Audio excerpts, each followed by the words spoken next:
Le Bitcoin a clôturé hier sur une formation de chandelier japonais en pendu, ce qui généralement est plutôt une mauvaise indication. Et en plus de ça, on est actuellement sur une étoile du soir. Par contre, regardez ici, on voit qu'il n'y a que très peu de volume bear.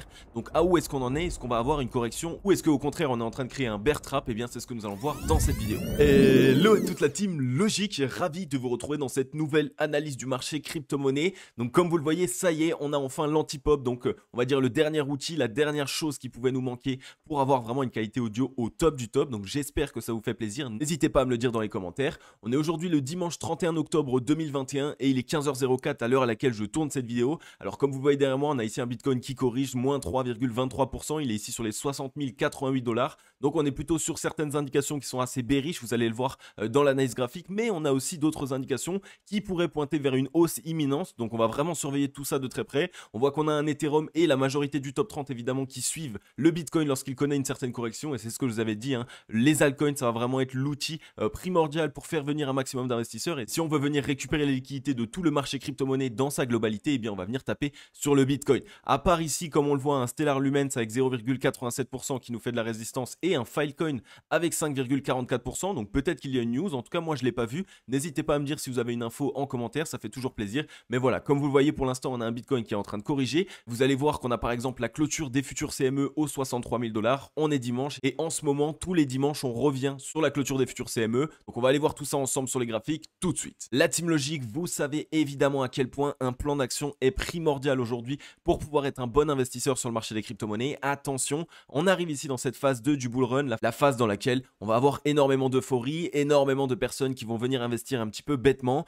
Et à ce moment-là, une erreur peut être cruciale sur le marché des crypto-monnaies. On peut perdre des milliers, voire des dizaines de milliers d'euros très rapidement. Donc vous le savez, pour essayer de pallier à ça, pour vous aider et vous accompagner dans votre investissement crypto, eh bien j'ai créé un outil qui s'appelle Formation sur mesure. À l'intérieur de Formation sur mesure, il y a actuellement 3 programmes qui sont disponibles, au travers desquels j'essaye de vous partager des plans d'action d'investissement, des stratégies d'investissement avec des indicateurs, des indications. On a ici les 3 fantastiques, à l'intérieur duquel je vous partage un plan d'action d'investissement pour apprendre à analyser un graphique avec 3 indicateurs phares sur le marché des crypto-monnaies. On a le MACD, on a le RSI et on a le ruban de moyenne mobile. Ensuite, j'ai mon deuxième programme qui s'appelle les chandeliers japonais, au travers duquel je vais vous présenter entièrement comment analyser un graphique avec la disposition graphique la plus utilisée par plus de 85% des analyses graphiques. Vous allez pouvoir apprendre à déceler un bottom, donc un point bas de marché pour pouvoir investir au meilleur moment, et aussi apprendre à savoir quand est-ce que le marché s'essouffle et à quel moment est-ce qu'on peut donc avoir une certaine correction. Et mon troisième programme qui s'appelle le trading c'est bien, le hodling c'est mieux, au travers duquel je vous partage entièrement des indications ou des indicateurs long terme qui vont constituer un plan d'action d'investissement pour pouvoir copier totalement les stratégies des whales. Donc si vous avez envie d'essayer de vous placer du côté de la smart money, savoir quand est-ce qu'ils investissent, savoir quand est-ce qu'ils vendent, savoir quand est-ce qu'ils prennent des profits, eh bien n'hésitez pas, sautez sur l'occasion. Le lien est en description. Vous allez directement pouvoir faire vos armes afin de vraiment maximiser vos profits en fait durant cette phase 2 du bull run. Donc c'est vraiment primordial d'avoir un plan d'action d'investissement. Pour toutes celles et ceux qui n'en ont pas, eh bien n'hésitez pas, le lien est en description, sautez sur l'occasion. Il y a encore actuellement 50% de réduction sur le programme Le Trading c'est bien, le Hodling c'est mieux. On se rejoint de l'autre côté. Ok, on est ici sur le Scalpex Index 1 Crypto Fear and Greed dans la joie 74. Donc pour l'instant, on n'a pas encore retranscrit la certaine correction sur laquelle nous sommes, mais on voit que la joie revient trop rapidement sur le marché. Généralement, hein, comme je vous l'explique, dès lors qu'on a envie d'essayer d'entamer un certain mouvement et surtout d'entamer ce dernier mouvement, ce mouvement très haussier, eh bien on n'a pas envie qu'il y ait déjà de la joie, qu'on soit déjà à ça de rentrer dans l'extrême joie. Donc on est dans la joie 74. Attention à une certaine correction qui débute, qu'on voit ici avec un M-top. On a un social index sur up, un market order flow en recherche neutre cet après-midi. Mais si on voit un petit peu pour l'instant les murs, on voit qu'ils sont quand même plutôt positionnés à l'achat. Donc on a ici un gros niveau de support, une zone qui est défendue de la part des bulls. Il va falloir surveiller ce qu'il se passe. On est venu chercher ici sous un creux, donc qui pourrait déjà être une belle zone pour ici aller faire une certaine liquidation. Et donc on voit qu'on est ici en train de dessiner un M-top. C'est la raison pour laquelle on est en train actuellement de corriger. On est dimanche, on voit qu'on a ici une target qui devrait normalement nous ramener ici aux alentours des 58 511 $. Donc ça pourrait ici nous faire connaître déjà une correction un petit peu plus marquée. Qu'on a cassé pour l'instant la ligne de coup du M-top, donc il est bien valide. On va ici avoir une certaine correction. Alors à voir comment va se passer la correction. Est-ce qu'on va avoir un gros flash crash ou est-ce qu'on va vraiment ici descendre petit à petit? Parce que rappelez-vous, on a les futurs CME qui eux ont clôturé le vendredi aux 63 000 $. Et généralement ces derniers temps, tous les dimanches, on revient sur cette clôture. Donc on va aller voir ça ensemble sur les graphiques tout de suite. Ok, on est ici sur le Bitcoin en daily et vous allez voir que l'analyse d'aujourd'hui n'est pas si simple. Pour une fois, on a vraiment ici une disposition qui est assez particulière. Puisque regardez, on voit que sur la journée d'hier, on a clôturé sur un pendu. Donc c'est une disposition de chandelier japonais qui généralement est assez mauvais. Ça marque un certain top local et surtout une certaine puissance de la part des vendeurs. Et en plus de ça, on voit que pour l'instant, on est actuellement en train de mettre en place une certaine étoile du soir. Donc là aussi, une disposition de chandelier japonais qui la majorité du temps ici nous fait retracer. Par la même occasion, on voit qu'on est simplement revenu tester ici la borne haute du bull flag dans lequel nous sommes. Donc on voit qu'on est en train pour l'instant d'évoluer dans un certain bull flag. On est venu tester ici la borne haute et pour l'instant, on est en train de mettre en place une étoile du soir dessus. Donc la majorité du temps, ça peut vraiment ici nous envoyer une indication qu'on va revenir tester la borne basse. Alors comment est-ce qu'on va la tester? Ça, c'est la grande question, évidemment, puisque est-ce qu'on va avoir un énorme flash crash pour simplement revenir balayer tout ça et par la suite directement avoir un rebond? Ou est-ce qu'à l'inverse, on va ici commencer à instaurer peut-être 4 jours, voire une semaine pour pouvoir revenir tester cette zone? Eh bien, c'est là toute la question, puisque regardez ici, on a des contre-indications. On voit qu'on a ici du gros volume bull qui est ici présent. On voit qu'on a par la même occasion ici du gros volume bull qui est présent. Le volume bear pour l'instant ici est assez faible. Par la même occasion, on est venu chercher ici la borne basse de ce bull flag. On voit qu'on est venu chercher la borne haute et que par la suite, on est en train ici de trouver un rebond. Donc, on est en train de se mettre en structure de double bottom. En plus de ça, si on regarde sur le ruban de moyenne mobile, on voit que c'est un double bottom ici qui pourrait venir simplement tester la moyenne mobile 21 périodes. Et généralement, vous le savez, si on arrive à trouver un rebond sur la moyenne mobile 21 périodes, ça nous permet de trouver le rebond nécessaire pour vraiment pouvoir casser les niveaux de résistance au-dessus de nous, dont ici cette fameuse borne haute. Donc, il va vraiment falloir qu'on reste prudent à ce qu'il se passe parce que pour l'instant, la disposition est assez mitigée. Donc pour pouvoir invalider directement ce scénario, il faudrait venir ici clôturer en dessous des 60 334 $. Donc si on venait clôturer en dessous, évidemment on invaliderait le double bottom puisqu'on aurait cassé la ligne de coup à la baisse. On va regarder maintenant un petit peu au niveau du RSI à où est-ce qu'on en est. On voit que sur le RSI, là aussi, on a plutôt cette indication d'un double bottom qui pourrait se mettre en place. Donc ça nous envoie encore un signal qui est assez contre-productif puisque on ne sait pas exactement dans quelle direction est-ce qu'on part. Là pareil, pour savoir si on invalide ce double bottom, eh bien il va falloir casser à la baisse ici cette zone des 51,87, ce qui pourrait nous ramener à minima sur les 50 de RSI. Et donc là, à ce moment-là, on serait sûr de ne pas venir réaliser un double bottom. Et pour pouvoir le valider, évidemment, puisqu'il faut être prêt à toute éventualité, si on veut venir valider ce double bottom, eh bien, il faudrait venir casser à la hausse les 59,66 de RSI. Donc la semaine prochaine et l'ouverture d'ici lundi va être assez cruciale. Il va vraiment falloir qu'on trouve ici une certaine réaction. Si on regarde au niveau du momentum, on voit qu'on a réalisé un M-top, qu'on a bien corrigé et que pour l'instant, voilà, on a pareil un petit peu les fesses entre deux chaises. Est-ce qu'on va réaliser ici un double bottom sur le momentum pour repartir à la hausse et donc montrer qu'il y aurait de nouveau du momentum acheteur avec une petite divergence haussière, ou est-ce que malheureusement on va simplement faire un M-top et on va continuer de corriger? Là on a vraiment ici les fesses entre deux chaises, c'est assez compliqué de vouloir trancher, donc il va falloir vraiment surveiller la semaine prochaine. On a en plus de ça une clôture weekly qui va être assez importante et une clôture monthly qui va être assez importante directement dès ce soir, donc ça va être primordial à surveiller. Alors maintenant on va rapidement aller sur les futurs CME puisque je vous le dis, depuis des semaines et des semaines, le dimanche on a la manie de revenir chercher la clôture des futurs CME et ici on a clôturé 63 010 $.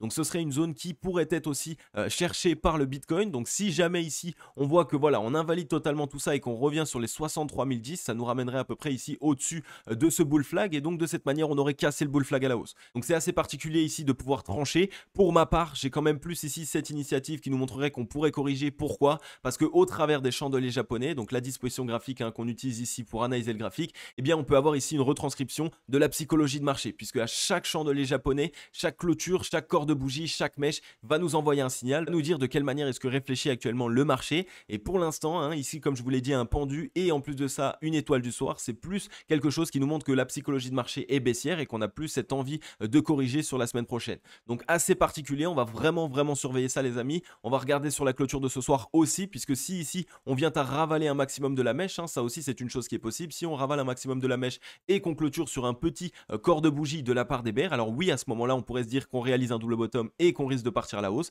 Par contre, si inversement, on voit qu'on a toujours ici un chandelier japonais qui est plutôt plein de la part des bears, alors la disposition en étoile du soir se validerait et donc de cette manière, on aurait plutôt une correction. Ok, on est ici rapidement sur la Bitcoin dominance. Alors comme vous le voyez pour l'instant, on est en train ici d'évoluer un petit peu au sein de ce range. Donc on n'a pas énormément de variations. On voit qu'on est en train ici de récupérer ce niveau de support. On est venu le chercher ici à plusieurs reprises. On a réalisé un petit double bottom qui n'a pas été valide puisqu'on a fait un deuxième bottom qui a été plus bas que le premier bottom. Mais pour l'instant, on est en train de se tenir. Donc il va falloir surveiller ce qu'il se passe. On voit qu'on a eu du gros volume acheteur qui s'est mis en place pour sauver ici un peu la clôture de la journée d'hier, donc du 30 octobre 2021. Donc pour l'instant, si la Bitcoin dominance ici arrivait à trouver retrouver un certain rebond, ça pourrait vraiment permettre au Bitcoin, lui, de réaliser un certain mouvement prochainement. On voit qu'on est toujours dans le ruban de moyenne mobile, qu'on ne l'a pas quitté, mais qu'on n'arrive pas à repasser au-dessus de la moyenne mobile 21 périodes. Donc c'est cette indication qui va vraiment être primordiale. Si on voit qu'on arrive à repasser au-dessus de la moyenne mobile 21 périodes, alors il y a vraiment cette possibilité que le Bitcoin revienne ici sur le devant de la scène et donc il bénéficie d'un maximum de liquidité.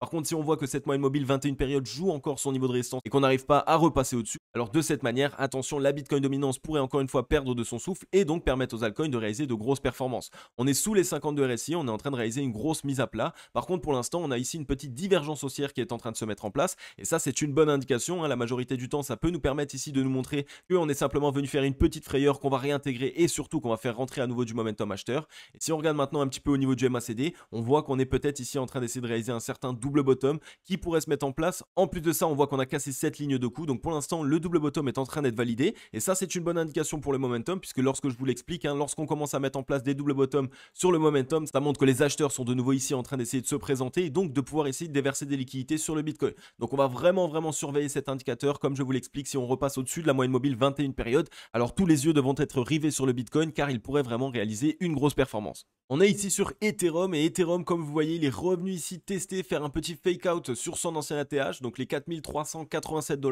On a fait un petit fake out, finalement on est en train de se faire réintégrer, on est en train de tester un niveau de support, une zone qui a été directement rachetée, on voit à ce niveau là, donc c'est une zone qui est plutôt pas mal demandée par les acheteurs, les 4169 $. Donc attention, on va surveiller évidemment qu'on arrive bien à clôturer au-dessus. Si on arrive à clôturer au-dessus, ça peut être une bonne indication, ça voudrait dire qu'on est venu casser cette zone, que par la suite on est revenu la tester en tant que support et donc on pourrait ici essayer de repartir à la hausse. Donc on serait ici sur de belles indications. Au niveau du volume acheteur, on voit qu'on a eu ici 2 journées assez importantes, on voit qu'on a ici quasiment aucune mèche de la part des bears, donc que de belles indications. On a un volume bear ici qui est décroissant, mais attention, on est le week-end et vous le savez, le week-end c'est tout à fait normal, bien qu'on ait un peu moins de volume que la semaine. Si on regarde maintenant un petit peu au niveau du MACD, on voit qu'on a plus ici cette envie peut-être d'essayer de mettre en place un double bottom. Par contre, une fois de plus, attention à ne pas venir faire un M-top comme celui-ci, puisque pour l'instant c'est plutôt des M-top qu'on est en train de réaliser. On voit qu'on en a un ici, on voit qu'on en a réalisé un ici, donc ici il y a pas mal de M-top qui sont en train de se mettre en place. Surveillons ce qu'il se passe. Si on voulait ici voir vraiment les acheteurs se représenter, eh bien il faudrait ici essayer de se relancer de cette manière avec un beau double bottom. Ça pourrait ici vraiment nous permettre d'avoir un maximum de liquidité acheteur qui rentrerait sur Ethereum. Et si on regarde ici au niveau du RSI, là aussi on voit qu'on est plutôt dans une disposition qui est assez particulière, puisqu'on a des M-top qui se dessinent la majorité du temps en ce moment sur le RSI, ce qui généralement montre que c'est plutôt les vendeurs qui ont la main. On pourrait ici essayer de transformer ça en double bottom pour se relancer. Donc de toute façon, ça va être le Bitcoin qui va nous donner le là, ça c'est sûr et certain. Si le Bitcoin lui se relance, si on arrive vraiment ici à avoir une reprise haussière du Bitcoin, alors évidemment Ethereum va repartir avec. Par contre, si inversement le Bitcoin vient à corriger et retrouver sa borne basse, eh bien on a un Ethereum qui pourrait casser ce niveau de support et revenir ici à chercher les 3958 $, voire même un petit peu plus bas, pourquoi pas 3862 $, et on voit qu'on a même un petit creux ici aux 3710 $.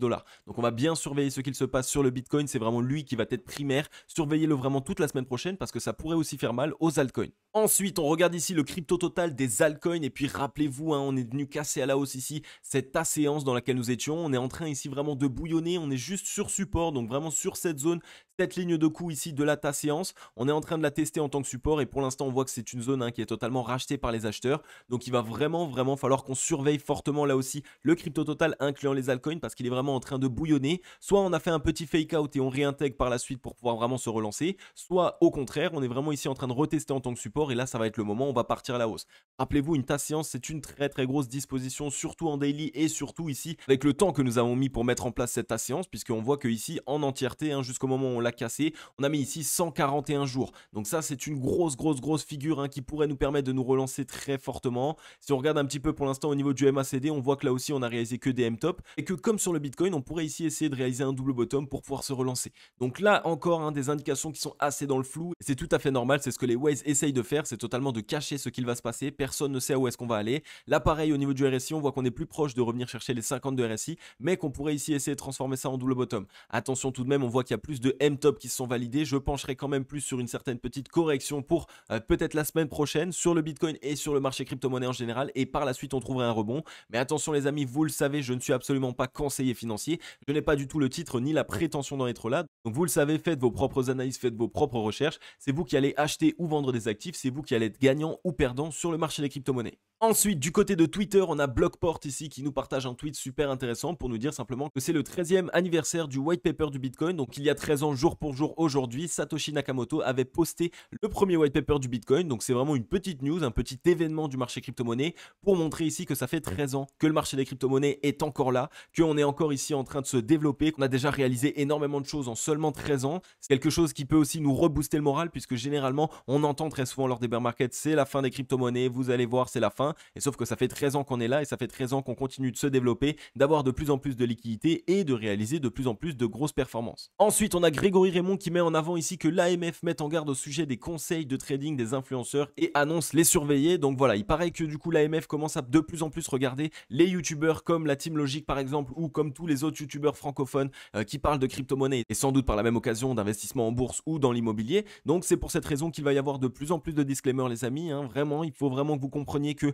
tout ce que vous allez voir sur YouTube, ça peut être une bonne chose, ça peut vous permettre de vous instruire et de voir des choses que vous n'avez pas vues, mais vous devez absolument apprendre à vous former. Il faut que vous arriviez à vous détacher des youtubeurs et que vous puissiez réaliser vos propres analyses pour savoir réellement dans quelle direction est-ce que vous allez. À la limite, on peut être un soutien pour se dire ok, est-ce que mon analyse est bonne, est-ce que c'est la même que lui ou est-ce qu'il le voyait d'une autre manière, mais c'est tout. Il faut vraiment que vous arriviez à devenir autodidacte et à pouvoir réaliser vos propres analyses. Et ensuite, on a Kong Trading ici qui nous partage un chart plutôt intéressant du Luna et qui nous dit qu'on est actuellement dans un très bon setup puisqu'en fait on est simplement ici dans un gros triangle d'accumulation avec un énorme niveau de support qui prend en compte tous les tops. Donc pour l'instant à chaque fois qu'on y allait on s'est fait rejeter, mais on arrive ici à être totalement soutenu par cette trend de haussière. Donc c'est vrai que si on vient à casser ici ce gros niveau de support, en plus de ça, ça nous permettrait d'aller chercher un nouvel ATH. Donc vous le savez, ce type de projet, lorsqu'on est en price discovery, donc on est en train de chercher un nouveau prix le plus haut, et bien la majorité du temps on peut aller très très haut. Il y a une certaine euphorie qui se met en place, donc il va vraiment falloir qu'on surveille le Luna ces prochains temps. S'il vient à y avoir une certaine correction sur le Bitcoin, ça pourrait nous permettre de choper pas mal d'opportunités et notamment pourquoi pas du Luna pas très cher